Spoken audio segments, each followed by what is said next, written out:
You are listening to Those Casual Reds with Casey Gale, Jeremy Sanchez, and Mikey Douglas, only on LA Talk Radio.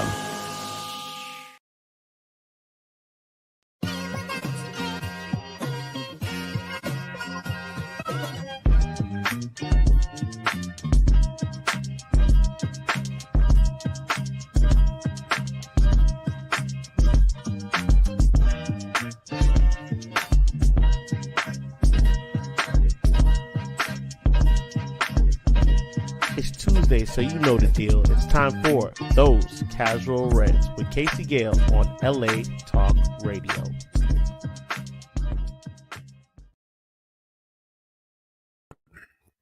Today's show is brought to you by 𝙈𝙊𝙍𝙀 LLP, one of the finest law firms in the state of California, with a 98% success rate. You know the number. Call them at 747-444-4444.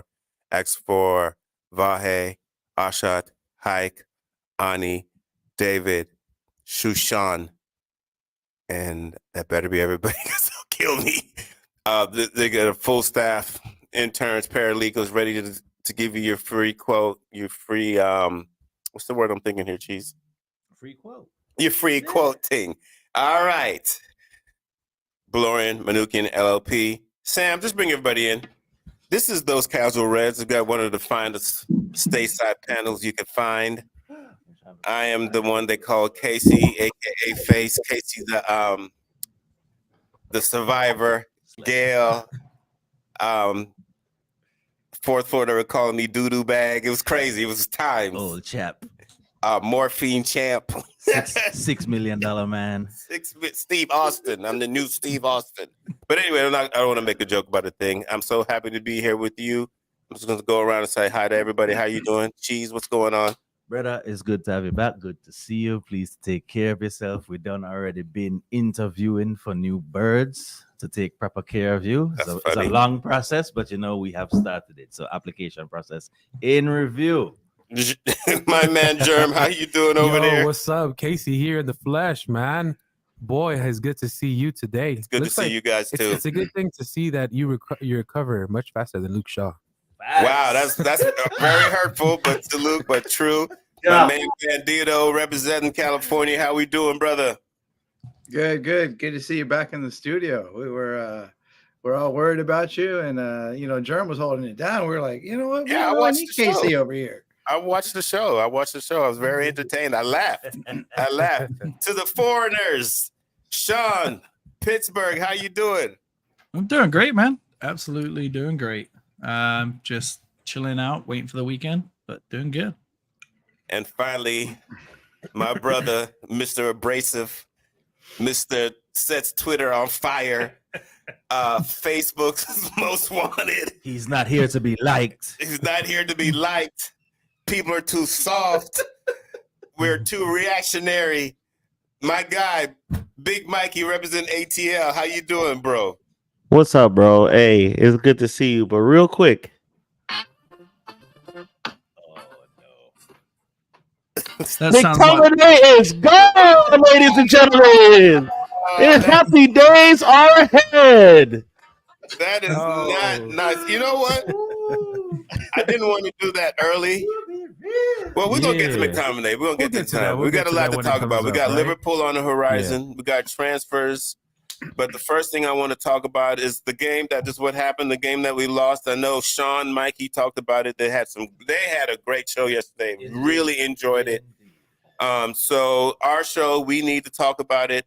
So I'm going to get into it with the guys who've not talked about it yet. We'll save Sean and Mikey for last. We'll get Bandito, your thoughts on our loss to Brighton. Yeah, we're unlucky on the a couple times, and some real moments of just losing your head and schoolboy defending for their 2 goals. One off a cross that your center back has to deal with. It comes right across his face. He's got to deal with it. That's Harry Maguire. It's not all his fault. Licha got dragged out of position and left, the entire box for, Maguire to handle. but to concede at the end like that, off of half of the guys are man marking, half of the guys are zonal marking, and the whole team forgot about one half of the field. So it was ups and downs in the game. So at times we looked really good. We were pressing well, causing them a lot of problems in their own half. They're supposed to be, this dynamic passing team that cuts through people. And at moments we looked not so great, but I thought we were unlucky, and I thought we deserved a point out of the match. So I agree. You never like to lose a match, but to lose on the last minute like that by just absolutely turning off your brain and going to sleep is a tough one to swallow. That turning off your brain is a great way to describe it. I'm just going to say real quick, I'm going to say how I felt about it. I thought Brighton didn't do anything to get the goals. I thought it was us mentally checking out. I have some concerns about that. It seems like there's a trait about us that was there last year, and it seems like we have it this year. Guys are not taking responsibility, initiative to be, I don't know, scan, be aware, understand that there could be something going on behind you. But I want to get into that. Jerem, what do you think? What do you think about the game? I mean, yeah, it's like almost like a tale of two halves. Play a little bit better in the first half, second half. What you can say is that we got like Fergie time, right? Where we used to so accustomed to us being on the other side, right? Having that Fergie time. So for them to do that, right? I think that's what hurts the most, right? That it happened like the 95th plus minute. Yeah, those suck. You can say on a brain fog, right? On just defensively. So I mean, at the end of the day, I think Mikey mentioned that. That's what I did catch on the show, that Brian just kind of have our number, and there's just some teams that just kind of have your number. The style of this could be the style of play, right? But I saw some positives. It's not like it's the end of the world. I do not want to be overreactionary and say because of that Erik ten Hag has to be out. Yeah, that happened. The only thing I can say is that some of that decision making does leave you scratching your head, right? But yeah, that's my take on the game. Cheese. Right. Well said. Mr. Ten Hag, my favorite, because I always have to. You kind of flip flop on the low though. Tell me how. We about to be 3 games into the season. Just tell me how I'm already flip flop. Because I feel like you're not Ten Hag out, but you're like Ten Hag like. It's a 38 test exam. I got you. All right. Okay. It's a 38 test exam. All right. We have 1 pass so far, 1 failed so far. Facts. Dealing with the fail, the last game, we passed the first half. I thought we passed the first half because right off the bat, I knew Brighton is a problem. To Mikey's point, they have our number. Ten Hag alone, I believe, has lost to them 4 times, if I'm not mistaken. Yes, he has. Yeah. Mourinho got beaten. Ole got beaten. Ten Hag alone lost to them 4 times already. You said some interesting things. So they have our number, and I thought we passed the first half because I think we went in 0-0. I believe that was 0-0 winning. But then the second half, man, and especially the last 20 of the second half, absolute fail. We completely lost it. And I'm not sure if we lost steam or our vibes it broke after the offside goal. The goal got called offside and the mood dropped. And we weren't in the lead anymore. I don't know if that literally took the steam out of anything, but that was one of the worst last 20s I've seen us play.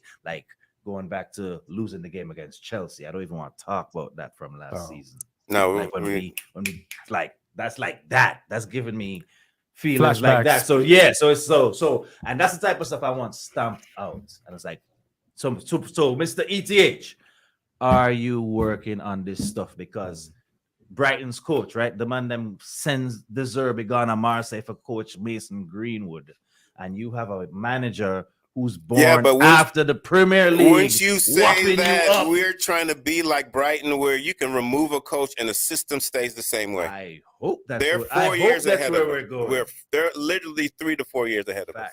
So I get you. Get you. Yeah, man, that's a big fail for me. Is all I'm saying. So ETH, you got your work cut out for you. You're not out, but you like opening the door. Move on to Liverpool. I'll wait for that. But yeah, man, that's a huge fail on the weekend. You guys talking about we deserve a point? You have to earn every blood clot point in the Prem. True, but you'll never see an offsides like that ever again. True. Knee ever. After my knee. I was like, you couldn't just be over the line. Because they're saying that offsides is because he actually guided it in, but that was going to go in. It was going to go in, but he touched it before it crossed the line. So yeah. Let me go to my big boss here, Mikey. Mikey, you said something interesting on the last week's show that I missed, and it actually helped me deal with this loss a lot better. You guys were talking about when we beat Fulham. And everybody, Mikey said this, I ain't see no team that looked good. But he said Brighton was the one team that looked good. Or whoever Brighton beat. Was it Everton? Yeah. And he said, that's the only team I saw that looked good. Yeah. So now I said to myself, okay, well, we've never even beaten Brighton in a while. Yep. I'm thinking, Mikey, is this as bad as a loss as everybody making it out to be? I mean... It's a tough loss, bro. Like, you don't want to lose that way. And I'm with you. You got to earn every point. I'm not into the, like, we deserve this. You deserve what you got. You don't take your chances, this is what happens. And sometimes you get hard done. That's just what it is. Is this a bad loss? No. It's the second game of the season, bro. And like I said, we don't do well at the Amex. We either have to scrape a win at the Amex or we lose. That's just what it is. I remember we scraped one a couple years back on a penalty. You know, it just is what it is. And we fell asleep defensively. I don't think it's that big of a deal. I don't think it's cause for concern. I don't think any of that stuff. I am happy with like the changes we've made to try to mitigate these things going forward, right? We're getting a lot of our things answered. So now with these things being answered, let's see if we carry on losing this way, right? Getting the CDM that we want, shipping out the deadwood that we want. Now, if these things happen going forward, now you can really start saying, all right, bro, we gave you the time. You're getting the players now. Guys are coming back healthy, and we're still getting it. It's still happening this way. If it happens like this 17 games from now against, I don't know, Ipswich, then you could be like, all right, now, come on. Like, what is this? But we're keeping on trend. Giving up games late. Scoring a goal and conceding. Not locking games off, not finishing our food, losing on dodgy decisions. So I don't think it's cause for concern yet, especially with all the people we've brought in. But let's just, hang tight. Sean, to you, I'm going to start you off with a question. What did you feel the substitution, the usage of lit, the delete? Mm-hmm. How'd you feel about that? I thought it was a terrible decision to bring him on so late. You could clearly see Harry Maguire wasn't having a good game. I said this last night, okay, he's not fit. Okay, so what's 10 minutes going to do? Training can only get you somewhere. But to be match fit, you need to play in the game. And he needed to be on to have more impact in the game. Bringing someone in the 80th minute is, you throw somebody on to score a goal who is a goal scorer. It's not someone you throw in defense. You change the whole dynamic of the defense. The goal wasn't Delit's fault at all. You could clearly see him going in for the block of the goal, putting his hands behind his back. I just think the substitutions overall were just atrocious. Like, why are you... Like, okay, you want to give McTominay his farewell, 10 minutes. Okay, give him a farewell 5 minutes. I don't know why you're taking off arguably your best player on the field, only person on there that's pretty much creating chances, and bring McTominay on. I thought it was a terrible decision. He has to start the lit at centre back. He has to start the lit at centre back versus Liverpool. This has gone on long enough with Harry Maguire making mistakes. The first goal was clearly his fault. I don't know why he's not trying to put that ball out of play. And then I just overall, I just thought it was terrible substitutions. All right. Well, I think we're pretty much all in agreement. I thought my final notes of the game, I really didn't understand. Like, I'm done with the false nine thing. Yep. I'm done with that. We have a striker in place. Let's get it going. I think Erik ten Hag has to play his guys now. It's not he's lost leeway. And the fan base, and we have this toxicity problem. He's got to understand the masses will build up and make it harder for him. And I don't want him to second guess himself, get too cute, play your guys, let's go. And you've got to win. Real quick, he has like, now that Ugarte signed, so we all know that Ugarte's signing, the deal will be done tomorrow. He had until Friday, so he can play after. He can play on Sunday now. Ugarte has he needs to play. He has to be registered by Friday. Registered by Friday. He has to start the game. Like, I'm sick and tired of this whole we're unfit stuff. We're gonna guide them into the game. He has to start. I'm with you. I think these guys are footballers. I get it. People say, "Oh, got to get him match fit." No. Let's go. This guy, we need to get him playing. We need him going. We need to listen, guys. Casemiro did a good job. He had a good run. He had three good halves. He died in that second half, and it's starting to look crazy. Like his lunges. You guys just think like his lunges even look slower than they did last year for a while. Hey, we got a couple comments. Glenn says, "Don't agree. Sean Maguire was brilliant and has been both openers." I don't know what to say about that one.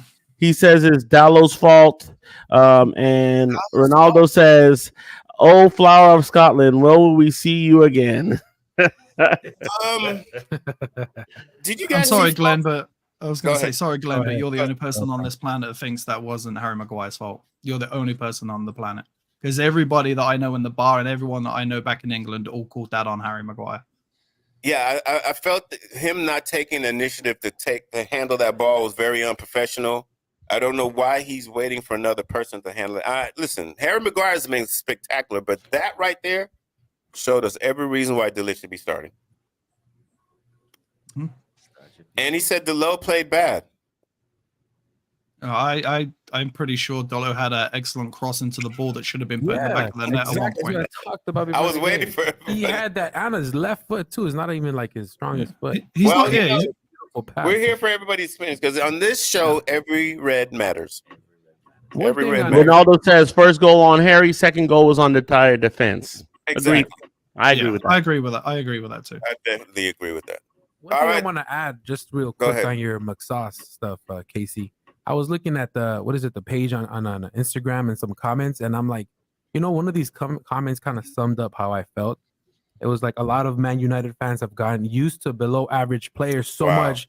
There's a difference between playing for the badge and playing to a standard for the club. I'm glad we have sold him. Tired of seeing below average players claiming to play for the damn badge. 100%. That's a fair shout. 100%. That's a fair 100%. shout. I listen. It's no secret. None of our secrets. We've all questioned the usage of Scotty McTominay. I mean, Bandito, do you want to jump in on this? Have you ever seen? Listen. We all know his shortcomings, and we all know that squad player at best. And right now it's a business decision that you can get some funds for him. He's a academy player, so it's 100% sustainability. I don't mind that. I know that some people will say, yeah, keep him, and other people say, look at his shortcomings. What I don't like is people calling him a bum and a scumbag, and he should never wear the badge. He's played for United with his heart since he's 7 years old. I don't get it. I don't get the disrespecting, players and going in on players. If you're playing, you put it on that shirt, you're playing, I'm going to support you, your shortcomings and not, you know what I mean? So our fan base is, we talk about Arsenal. We're right there. We're pretty toxic. Okay. So that's the kind of thing I don't like. Now, the criticism of his game, that is fair game. And I just wanted to make that point. And to be fair, real quick, he was. To be fair, he was played out of position for a number of seasons. God, you read my mind. He was played in that sixth role next to Fred, arguably one of the worst duos of all time for Manchester United. But he was Yeah, it was pretty bad. Broken clocks right twice a day. Just because we finished second, during the COVID area, doesn't mean we're good, and didn't mean the Lakers were good when they won that title either. Oh wow! You've been hanging out too much. You're really in let's put that banner up, shall we? Let's put the banner up. Okay, let's keep it united. Keep it going. It's so funny. Oh man. Oh my God. Yeah, I agree. I think that a lot of Scotty was played that position a lot. I've never said he was nothing personal. I've always said my disagreement with him was he does not help us in build-up play. No, you're consistent. Does not help us in build-up play, and it's I mean, he hasn't been the worst player, but the fact that we compare him to Fellini shows you where his game is. Yeah. Okay, this is what I'm gonna say, because I'm hearing all you guys, right? Yeah. But the thing with me and McTominay is that he doesn't get the flack that a lot of guys get for playing the way he plays, right? Because he'll score a goal and not show up for 7 games. That's my thing. And then let's talk about passion merchants. Okay, it's always passion. Passion is a prerequisite to being in this club. It's like taking care of your kids. You're supposed to do it. You're supposed to have it. So don't give me nothing about if he was so passionate. Why didn't he just step instead of wanting all his money before he left, like Aaron Wan-Bissaka? Yeah, he's so but for the betterment of the club, and that's fine. Don't call him a bum. He wasn't a bum. He wasn't a scrub. He was a decent player. But my issue with him is people were making him out to be more than what he was, and he didn't get flack because he would save us with the occasional goal. And if you say anything around certain people, it was, why are you talking about McTominay? Why? They'll look at this person, look at that person, and it's like, no, look at him. He gets scrutiny like everybody else should get scrutiny when they play poorly, and get praise when they play well. That's how it's supposed to go. It's supposed to be even. I feel like Scotty takes a lot of flack, though. I feel like no. I feel like people's gone. No.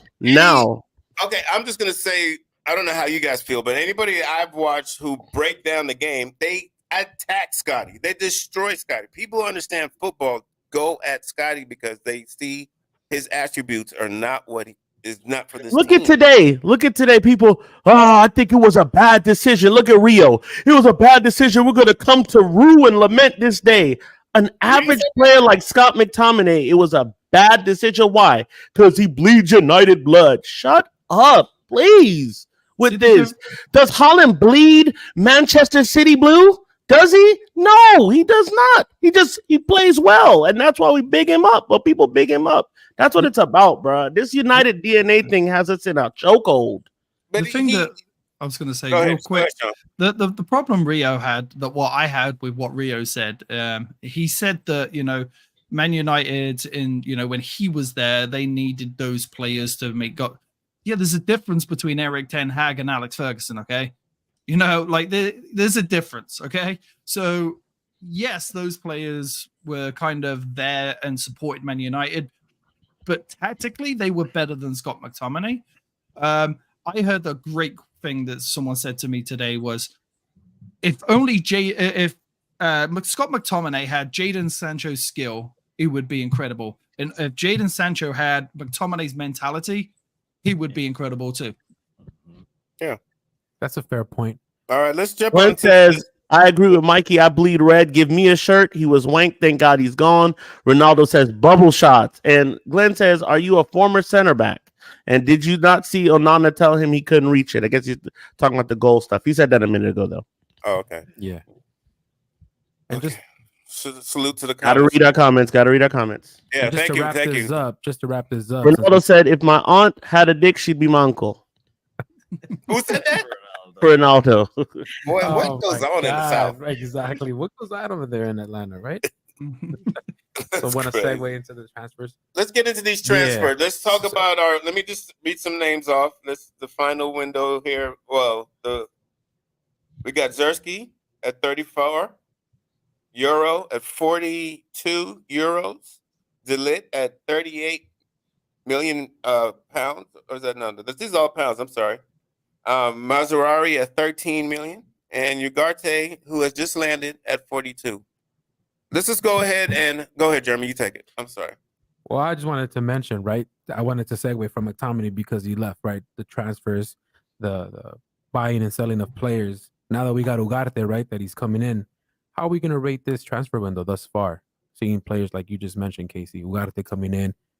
We just mentioned pre-show, right? We're not really going to get into the whole Jadon Sancho. No, we'll see how that goes. Yeah, but mainly Ugarte. I'll do mine first. I'll rate my window first. I actually thought it's a complete window. I will give it an 8 out of 10, being the highest. Yeah, I'll give it an 8. I think we filled needs. What I like was we did it within the profile age. The prices. No United. Everybody fits the system. Everybody's functional. You know, we didn't sign like a 100 million striker for no reason. Yep. I thought that we brought in good players. I mean, winners, guys who've played good football. I mean, I think Euro might be the youngest. I think the 𝙈𝙊𝙍 signing is going to be better in even 3 years down the road. I think we have a leader. I wanted us to have character guys in the locker rooms, and I feel like we have some leaders. I mean, now we don't have to wait on Martinez to get the team go. Ugarte's there, 𝙈𝙊𝙍's there, and then I'm excited. I'm very pleased with this first Ineos window. From what they had to work with and what they got out, I thought they got busy. They did more in one window than Woodward and these guys have done in I don't know, 10 years. I'm saying legitimately maybe 6 years, but I'll give it an 8. I'm gonna give mine an 8. Go ahead. Glenn says best window in 10 years, and Ronaldo says 7 window. 7. Wonder why. I say 8. I say 8. I remember we said on the last show, I was like, if we get Ugarte, I think it'll be an 8 window. Exactly. That's what I think. I think I agree with Glenn. It's the best window we've had in about 10, excellent one. 12 years. Yeah, not just because of the incomings, but the outgoings also. Yeah, and like you guys said on your show, sorry, Mandy, like you guys said on your show, our bar is set low. You know, our bar is low anyway. So for us to say an 8 is pretty spectacular. Who you want next? My cheese go next. Oh no, 8 for me. I'm with Mikey. It's 8 for me. I'm with Mikey because we previously talked about it and we were like, yo, it's the best window in a long time. We give them a 7 if they get Ugarte. That's an 8. So yeah. What you got, Bandito? Okay, go let Bandito go then. Yeah, I think at 8 too. We've got a mix of, we only did one marquee signing, which is a young player. Yeah. So I think that the thought was, instead of go out and get this really great player for 100 mil and try to raise the ceiling, I think what we did is we tried to raise the floor. So strengthen our bottom, right? So we've got 5 players that could come in. And like you guys have said, I'm just they fit a system. They seem to be of good character, and the price is about 30 to 40, and then we had outgoings. People forget about that as well. As in your window, is you got to get players going out. So good business for Ineos. It looks like they got a good one this time. They look like they know what they're doing, and the window's not done. So maybe we get another player out. On that, what you said, Banditos, I got a question here from Brian. It says, what signings would bring that above an 8, or is it just not enough Deadwood out? A left back. We get a left back in. Yeah, if we get a left back and Sancho gone, 10 out of 10. Yeah. As long as he doesn't go to Chelsea. I will go to a fullback, a diverse, a function. Football could go both ways because I think we need a fullback and a right back. You trying to segue into this Sancho, Sterling, Chilwell stuff? No way. It's just dead boring. Yeah, I mean, now that Sean told us that it's coming from the Chelsea end, and I thought I heard that Ashford had favored the player, but when they say favored or is known to like the player, Yes. the media will run with it and create more buzz than it is. So if Chelsea's creating this, it does not make sense to me. From what I'm hearing on the Juve end too, they weren't looking at a loan to buy option. And from what I'm hearing now, they are looking at a loan to buy option. So it just goes to show you put some media crap out there just to spin it towards Juve or another team, and that other team will bite. I'll say this. I will say this. I am against that Raheem Sterling coming here, right? But depending on what wages he's on, a straight swap, if they're on the same wages, straight swap just for depth, we don't lose anything. We're still paying the Sancho books instead of loaning him, paying his wages and he's not here, paying half his wages and he's not here to get money later. We go get the experienced guy, pay the same amount, let him stay here a couple years. Raheem Sterling's been in big competitions for big clubs. Can't take that away from him. And to be honest, he's close. He might be better than Marcus Rashford. It's like at 29 years old, give or take. Give it and take. So if the money is close, I would switch but it would have to be straight swap, wage for wage, right? Right now, I'll take it because I don't want to pay somebody's purse and they're not here. Yeah. The problem I have with that is you're swapping a 29-year-old who's going to be 30 pretty soon for a 24-year-old. And what happens if he goes to Chelsea and cooks? We're going to look like complete fucking idiots. If Sancho goes to Chelsea, yeah, we will. If we swap a 24-year-old Sancho and he goes to Chelsea and he cooks, and we take a Raheem Sterling who can't, he's about as good as Darwin Núñez in front of goal, we're going to look like complete idiots. Yeah, but on the team's defense, like, I mean, who has really gone out in Chelsea and cooked besides Cole Palmer, right? But I hear what Sean's saying. I mean, any of their wingers crazy in the long run of it because he's younger. But honestly, Sean, Sancho's cooked, bro. I don't see it. I just don't see it. I should have paid attention. There was a Man City fan that I seen years ago. Where'd you see a Man City fan? Where you find that?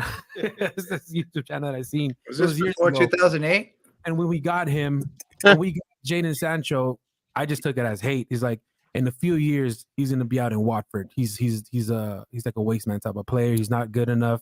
And I was just taking that as just Man City hate. But now those words that I heard are like a prophecy that's being completed now, and it hurts, right? I'm scared Rashford is going to be our next Sancho. When I look at Rashford, I don't know. You guys tell me. I feel like he's lost that drive and that hunger. I don't think it's drive and hunger. I think he has some mental health issues. Like he needs to fix okay, well, that's. I think it's in his head. He just has some issues in his head. I don't know what the hell's going on with him. We have serious. To be fair with Mikey, like he can't be any worse than Rashford than Anthony right now. So he's better than both of them. I wouldn't say better than both of them. I said right now. He's better. He's better. The last time I saw Sterling play, I thought he was kind of unlucky with some goals, but he was one thing he was doing. He's attacking defenders. He was still going at him. He was trying. Got pace. He still got pace. I got a personal beef because he does not play for Yard, but I don't want to talk about that. We're gonna let that go. But I think all in all, because I cuss Sterling. Y'all know I cuss Sterling. But all in all, I think he still has something in him. It's Chelsea that decided that they don't want to deal with him no more. I'm going to say this. That's just the worst run club right now. I'm going to say this. So I just wanted to mention about you were talking about the transfers, everyone coming in. I mean, you just see the age, right? They're on the right age of 20. They're like, what, 25, 26, 25. I was just doing the math. I mean, the average is for all the players is like 23 and less than a half. So we're getting younger. These are guys we're getting guys that are going to be in their prime physically rather than getting them at the tail end like Casemiro, right? We see the difference. He was good for 1 year. After that, he was ran over. That's it. He had no more legs. Now we're just trying to see a good game every, 5 games from him? Now that I got to read some comments. We can get. Read some comments first, Mikey. Ronaldo says Rashford smelling like a big bitch. There was a story with McLaren trying to hype him up in practice. Rashi had a problem. Like, what the F is up in your head? Beto said, if we get anybody from Chelsea, I want to be that guy from Chelsea that scored a hat trick. Don't know what you're talking about. Glenn said, I swapped Rashford for Welbeck. Cole World in Bruno Air, Ronaldo, and the plan is Lindelof to leave for Hermoso signs on a free. He could play left back. He's also a center back. He could cover up for now. He could be our Is this Bruno talk? I mean, this is Beto. This is Beto. Yo, Beto just goes. He just hard, bro. Just goes. One time he did a post. I mean, this is right there. He did a post that he got a comment from a team's trainer. I said, what? How did you talk to a team trainer? Where you get this information from? He talks to trainers. Beto knows. Here we go. Boy, so we got about 10 minutes left. Big game. Yes, sir. This weekend. My man Sean has already put the flag down. Ugarte has to play. Has to start. I'll double down on that and say 𝙈𝙀𝙀 and 𝙈𝙊𝙍 as well. Just give them a 45, man. 1-0. Give them a 45. One thing. Start you guys. Why start with a striker? I want to ask you guys, why not start Garnacho and leave Rashford on the bench? Well, let's do what has Garnacho done last year to warrant him being on the bench this year? Starting off, I mean, I get it. And he scored the last 2 games, right? So yeah, I get it. Ahmad's not playing horrible. 0 shots, 2 games, 0 shots. Well, I like where this is going. What warrants him being on the bench and Rashford starting? Playing too much last year. I don't know. Who wants to jump in? Tell me you're Liverpool. Go ahead, Beto. Young players, you have to manage their minutes, and one of the reasons we Garnacho tailed off is because we ran him too many minutes. We tend to rely too much on young players instead of managing their minutes. But this is big game time. Thank you. And I don't know what's the formula. Do we do what we did City FA Cup, or we just like open it up and go for it? What do you guys think? Who wants to jump in? I say, start the guys. Start the guys. This is a big game.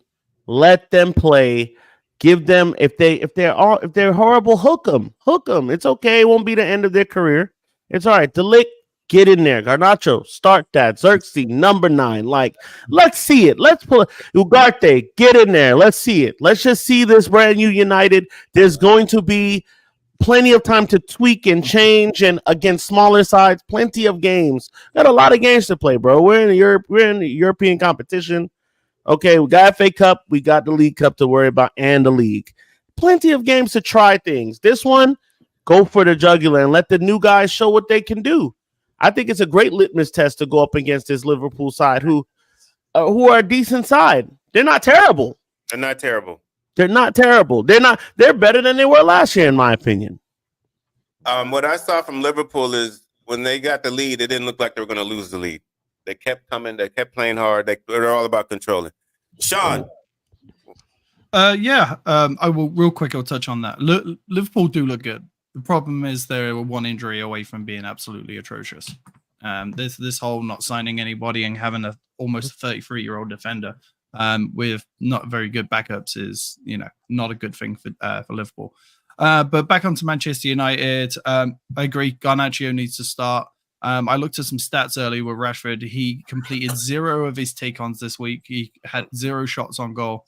And it's just atrocious. I said this last night. He got the ball on the left-hand side, dinked it past the player, had a wide open on the left, and decided to stop halfway through his run to bring it back and make a terrible pass. Rashford 2 years ago would have tucked that all the way down the wing, put it in, or even tried to do a chop and come back in and shoot. There's something wrong with him. He needs to be dropped. Send him off to the Maldives, wherever Sancho freaking went. I don't really care what you want to do with him, but he needs to be dropped. Get him gone. But I believe, and I said this to Mikey last night, I'm excited because we've seen for the last 3 games, right? Bruno Fernandes start up front. Just drop this false 9 crap.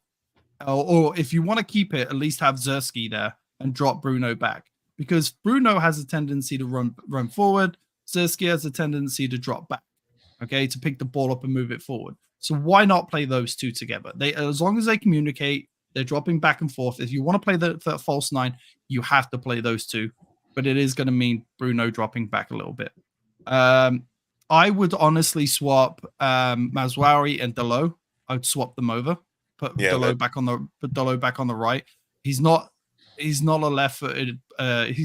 He played well there at the weekend. He did. He had that beautiful cross, but he's not a left back. Whereas 𝗦𝗶𝗴 has played a lot more on the left than 𝙈𝙍𝙍 has. So I'd swap those two, bring de Ligt in, and then put ugarte in. Everything else I'd pretty much keep the same. But to be fair, Ahmed hasn't had the last great two. I know he scored, but at the end of the day, but the rest of the game hasn't been exactly great for him for the last two games either. So what do we do with that? Ahmed has to stay in. I don't think he played bad enough for a drop. He starts. Yeah. Yeah, he starts. No, I agree. He grabbed the goal out of nowhere. Out of nowhere, he made it happen on his own. If he anything, did. His play was reflective of the rest of the team. Like his shit play was reflective of the rest of the team. Like they were all having a hard time, and Brighton was making everything like all our passing lanes are super narrow that game. So like they were all having a hard time. And does anyone see Anthony cross with his right foot this week? He got, you know what? Maybe he's making a change. Maybe he's making a change. That's his first pass. His first touch of the ball. He comes in and passes it off the touchline. It almost creates a chance for us. You had a little wiggle going, like, oh shit, I got to do it, but no choice. Well, he knows he got to do that. He knows he got to do it. He knows he's on a short leash, right? Well, yeah. Well, hopefully that changes it. I got a couple messages. Glenn says Dalot played 20 games for his country at left back. That's different playing for Portugal as opposed to, and the national game is different. Garnacho in, de Ligt, Xerxes must start. That's Ronaldo. Beto again with Beto News saying that Hermoso is a free agent after the window to sign him. He's been offered a 3-year deal. He turned 29 this year. I think he's talking about Hermoso. And disagree with a lot you say, Glenn, and can't play false nine. Been trying to with Xerxes. As far as I'm concerned, the only person who should not play is Marcus Rashford. He has lost. I'm with that. You all know I'm the one who backs Marcus Rashford, but I just can't anymore. We got production out of everybody. Garnacho, I would hate to see him on the bench for this game. I would like to see him start, be impactful. He has earned the right. The kid has played every time he's come on. He's done everything right. He missed a shot, but I thought Rashford should have been more decisive, more of a dog, and bang that one in instead of passing to. I bet Garnacho. The reason why Garnacho missed it, he's probably like, "Why are you passing?" I was like, I thought you was. Garnacho was probably thinking, "I would have never passed that to you, homie. I'd have crushed that in there." But anyway. De Ligt has to play. I'm with you guys. Ugarte has to play. Yep. I would want Maserati to line up with Salah. I would like to see him go against Salah. Woo. You don't like it? You don't like it, Mikey? No, I think that's the test you want to see. Like, put them up against. I want to see you up against the best wingers. I want to see you up against the best competition. Can you do it? Can you do it, or are we gonna, or can you kind of do it? Do we need to tweak it a little bit if you are up against, say, you're playing against a Doku on them type men, guys with pace, guys with power, who can play the ball wide, who can go in, cut in, score a goal, guys that will give you something different every time they have the ball. Let's not. Can you adapt to that? Because if good point, Mikey. Because if Salah is giving our left back problems, then who's ever on that side, if it's Garnacho or Rashford, they're going to have to come back and crowd the space. And are they going to be willing to do that and sprint 60 yards forward, 3 or 4 times a game? A couple comments here before we get to Sean's. Brian Herberson said Sterling sucks. And Brian also said Ugarte is in form from Copa too. Yeah. Sean, you were trying to say something? Yeah, like let's not forget that 𝗦𝗶𝗴 played with Bayern last year and ended up in the Champions League final, semi-final, should I say? And to be quite frank, there was times in there that I thought they were going to win that game. So, he's played up against the best in the world. So he's been in the Champions League every year since he's been at Bayern. So he knows how to play there. He knows how to defend these good right backs. right wingers, should I say. That's He's why I playing believe he should- against Salah and Doku and them man on a weekly basis, and whoever the hell else in the Premier League, where it's rougher and tougher and a lot of stuff. This is a top league. Is he doing that? I want to see it, because who's he playing against in Germany? I'm not just saying Germany. I'm on about the Champions League too. You know, we're talking about the best competition in the world here. So they made the semifinals. He knows how to do it. Yeah, you are right in that aspect. I do want to see him. That's why I think he should start on the left. Yeah. Okay. Yeah, that's actually something that I didn't think about. I would have kept Alosta on the left, but that's actually a good idea to put him there. And then Ugarte, I mean, he's just been chomping at the bit, right? He's just been waiting to get signed. He only wants United, so he hasn't been on the squad. He's been practicing. Let's get him out there, right? Destroying up in the middle of the pitch. Get the 3 guys up there. Got Garnacho with 𝙈𝙊𝙀 and Ahmad. And just let those boys play. Let him play. You know, I don't think Mount's gonna be. Is he still had a knock or something? Yeah, I got to follow up. It's a small injury. It's not a big one. Our bench is gonna be good. I mean, if you have on the bench coming off Mount and Rashford potentially as well, right? Yep. I bet he doesn't pull Bruno out this game though. No, he better. What's up with Bandito? You got something to say, Bandito? Yeah. What do we got? About 5 minutes? Yeah, we got 5 minutes. Okay. Since we're history merchants, as United fans, we wanted to bring up at the end of the window a transfer that gutted you, and I'll go first. For me, it was David Beckham. So this was not the age of information, and you're getting updates on all of this. And a lot of us, we didn't know about the goings on between him and Sir Alex Ferguson or Alex Ferguson. And I happened to be in Spain for a wedding, and the news was everywhere. And I wasn't in Madrid either. I was in southern Spain, and it was, oh, Beckham's coming to Spain, and here he comes, his circus with him. And like Casey said, is one of the reasons I started following United in the 90s was because David Beckham and Giggs and those fellas. So I was really gutted by that one. I'd like to hear from you guys, some of the younger fans. Yes, mine is similar to yours. It's Beckham. It's the reason why I really, I was finishing college those days and I fell in love with it. My mom was playing United on TV, so it was there since yard. So, but then when I had the adult awareness to be like, I'm gonna check out United. It was because of Beckham's drew me in. So there it is. I'll say it had to be Ronaldo after we lost in 2009.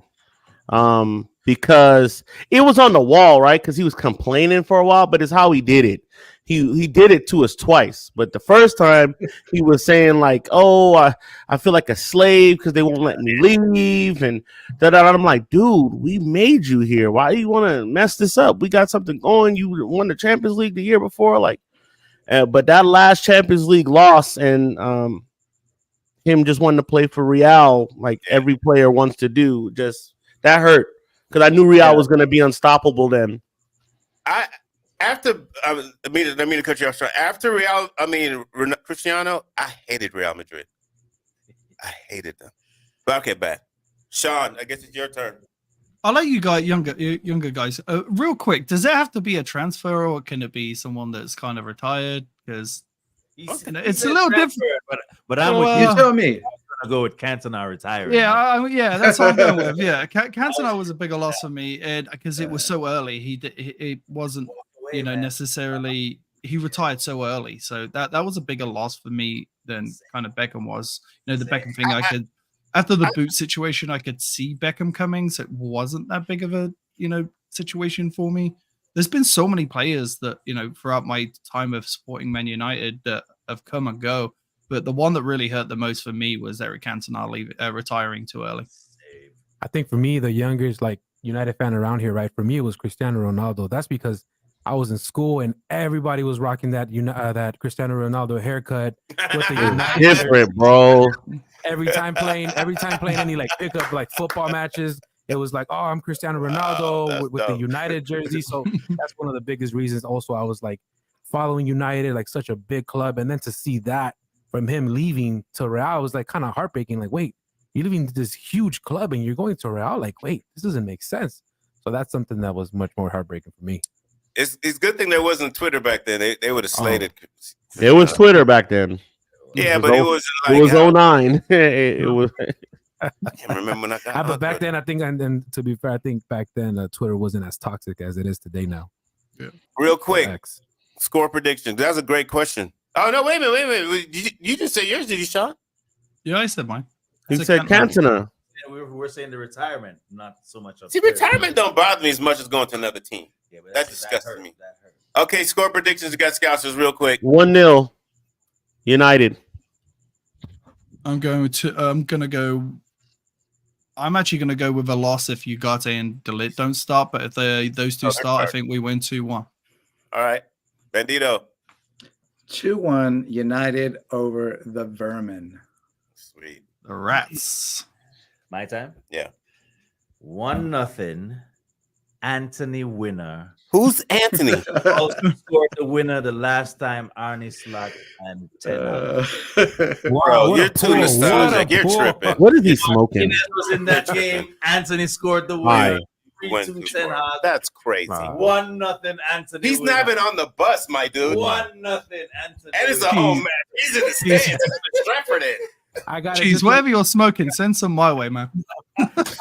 Yogurts, baby. It's real fire. 2-1 United over the Scousers. Come on, let's go. 2-1. I feel like we're going to catch them off guard. We're going to hit with something they haven't seen, no one's seen, and it's going to be a 3-1. Scousers frustrated again. International break. And I'm going to be petty the whole time. This has been a great show. Good to see you guys. Everybody with the well wishes on my social media. Thank you. All the love. I appreciate it. Your health is important. All you people in here is important. I love everybody, and I love that I was able to be on the show with you. Welcome back.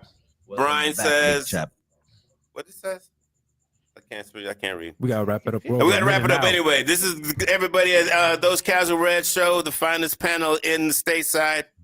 We're out. Up the fucking Reds. Beat the Scousers. Peace. You are listening to Those Casual Reds with Casey Gale, Jeremy Sanchez, and Mikey Douglas, only on LA Talk Radio.